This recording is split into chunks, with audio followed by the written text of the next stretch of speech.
یا ایھا الناس، یہ کس سے خطاب ہے؟ دنیا کے انسانوں سے، آپ سے نہیں ہے، آپ ان انسانوں میں شامل ہیں۔ یہ کوئی نہ کہ وہ مسلمانوں سے ہے، یہ پوری دنیا کے، یہ قرآن کس کے لیے ہے؟ پوری دنیا کے انسانوں کے۔ اب اس دنیا کو پہنچانے والے کون ہیں؟ مسلمان ہیں۔ مسلمانوں نے کیا کر دیا؟ خود نہیں سمجھتے تو کیا پہنچائیں گے؟ اب اگر انگریز ہم سے سوال کرے کہ بتاؤ اس کا ترجمہ کیا ہے، ہم یہ کہ وی ڈونٹ انڈرسٹینڈ، ہم نہیں جانتے، تو کہ تو خود نہیں جانتے تو ادھر کیوں آئے ہو؟ کہیں گے یا نہیں کہیں؟ تو جس قرآن پر تم خود نہیں جانتے ہو، میرے پاس کس لیے آئے ہو؟ تم تو خود اپنی چپل کی حفاظت کرتے ہو مسجد میں، ہمارے ہاتھوں پر چپلیں باہر ہوتی ہیں۔ تو وہ کہہ رہے ہیں یار یہ جو پروگرام ہم لوگ کر رہے ہیں نا، غلط کر رہے ہیں سارا۔ تو قرآن میں سورہ حج میں ہے یا ایھا الناس، ترجمہ کیا ہوگا؟ اے لوگ، ضرب مثل، ایک عام سی مثال بیان کی جاتی ہے۔ اب یا ایھا الناس ضرب مثل فاستمعوا لہ، اس مثال کو کان کھول کر کے سن لو، اللہ کہتا ہے اللہ ان الذین تدعون من دون اللہ، جو لوگ اللہ کے سوا،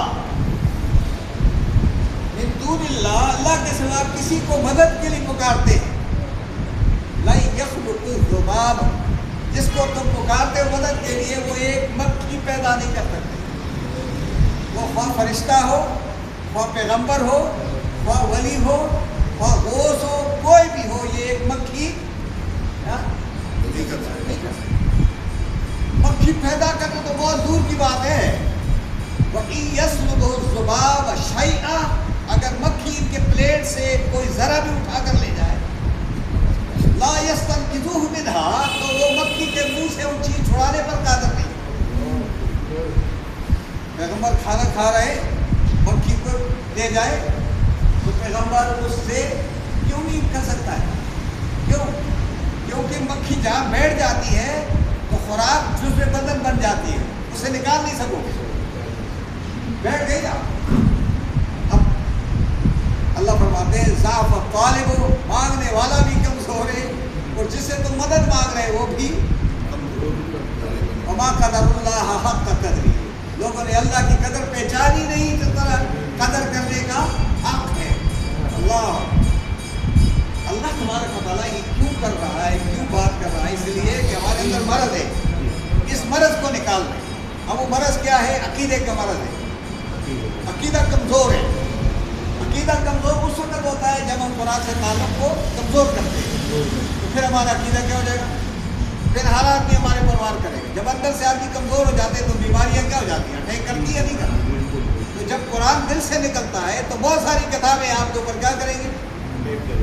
بہت سارے لوگ آپ کو وہ اٹیک کریں گے تو کہیں گے یار آسان، ان کو پکڑنا آسان ہے، لیکن جب قرآن دل میں داخل ہو گیا آپ کو پکڑنا شیطان کے بس کی بات نہیں ہے بھائی۔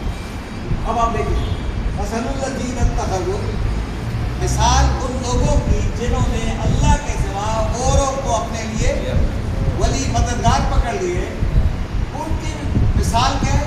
ایک مکڑی جیسی ہے۔ مکڑی طرح طرح کے گھر بناتی ہے، اور سب سے کمزور ترین گھر کس کے گھر ہوتے ہیں؟ مکھی کے۔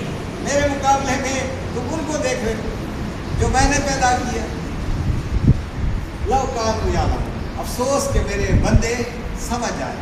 اللہ، آپ کہتے ہیں نا یار افسوس کہ میرا بیٹا تعلیم حاصل کر لیتے، کہتے ہوئے نہیں تو آج وہ خوار نہ ہوتا۔ یہ ہمارے خواری کی وجہ کیا ہے؟ ہم قرآن سے دور ہیں۔